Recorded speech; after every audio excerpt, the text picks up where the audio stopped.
Apa sih perbedaan antara lansia dan pralansia? Berdasarkan usia, lansia adalah seseorang yang berumur lebih dari 60 tahun, sedangkan pralansia adalah seseorang yang berumur lebih dari 45 tahun. Apa itu diabetes mellitus? Diabetes mellitus adalah kondisi kronis yang ditandai dengan kadar gula darah atau glukosa yang tinggi akibat gangguan produksi atau kerja insulin. Pada lansia, kondisi ini menjadi lebih kompleks karena adanya penurunan fungsi organ dan penyakit penyerta lainnya. Hiperglikemia itu apa sih? Hiperglikemia atau sering disebut juga gula darah tinggi adalah kondisi di mana kadar glukosa dalam darah melebihi batas normal. Kondisi ini dapat terjadi pada siapa saja, baik yang memiliki riwayat diabetes maupun tidak, dan dapat berkembang secara bertahap atau mendadak. Jika kadar gula darah mencapai 240 mg per desiliter atau lebih, terutama pada penderita diabetes, disarankan untuk segera melakukan tes urin dan mendapatkan penanganan medis. Kondisi ini dapat beresiko menyebabkan komplikasi akut dan kronis. Ada 3 gejala umum yang terlihat pada penderita diabetes mellitus, disebut 3P.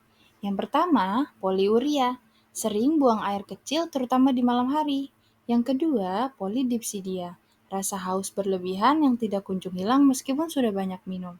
Yang ketiga, polifagia, rasa lapar yang terus-menerus meskipun sudah makan. Dilihat dari prevalensinya, berdasarkan data Riskesdas tahun 2023 menyatakan diabetes di Indonesia pada tahun 2018 sebanyak 10,9% dan angka ini naik pada tahun 2023 menjadi 11,7%. Apa saja sih faktor diabetes mellitus? Yang pertama, ada faktor yang tidak dapat diubah, yaitu umur dan dukungan keluarga. Yang kedua, ada faktor yang dapat diubah, yaitu berat badan berlebih, pola makan, pola hidup, dan kurangnya aktivitas fisik.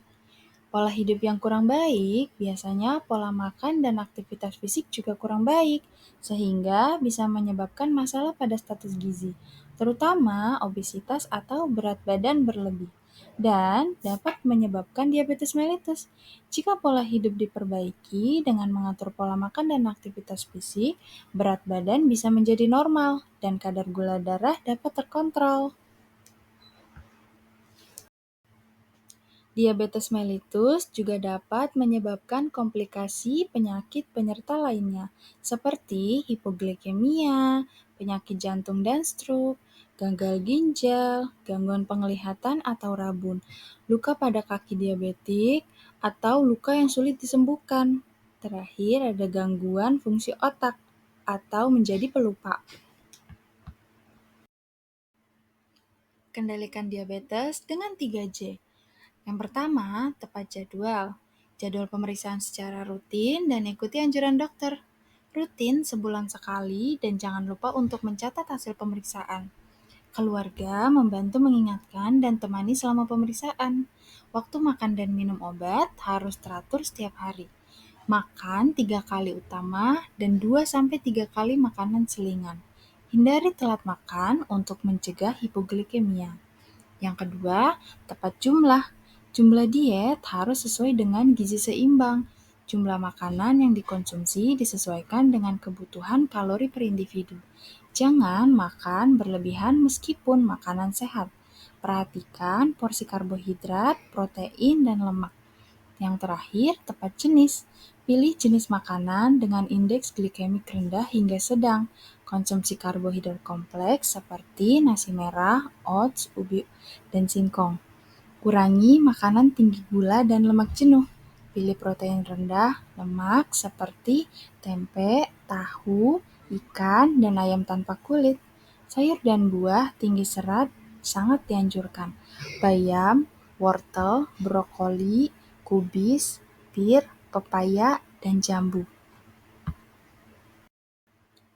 Nah, ini ada contoh menu untuk lansia dengan diabetes mellitus. Ada nasi, pepes ikan, tempe goreng, tumis labu siam, dan pepaya. Nah, kalau yang ini ada contoh menu diabetes mellitus untuk sehari. Di pagi hari bisa sarapan dengan ubi rebus, telur rebus, labu rebus, dan tempe goreng.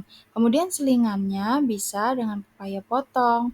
Siang hari bisa makan nasi putih, pepes ikan, tumis kembang kol, dan tahu bacem. Selingan sorenya makan biskuit.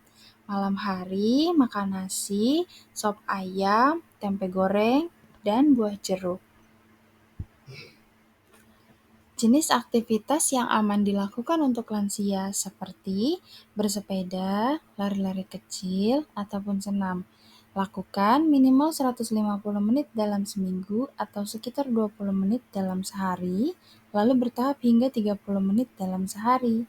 Ingatkan dan jika bisa lakukan bersama agar lebih semangat dan sehat.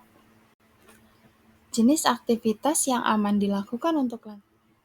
Maka dari itu, dukungan keluarga sangat diperlukan untuk meningkatkan kualitas hidup lansia dan membantu mereka mengendalikan kadar gula darah secara efektif, seperti memberikan dukungan emosional, mendampingi pengobatan dan pemeriksaan, mendukung pola makan sehat, mendorong aktivitas fisik, memberikan edukasi kesehatan, dan mengawasi perubahan kondisi kesehatan agar lebih sehat.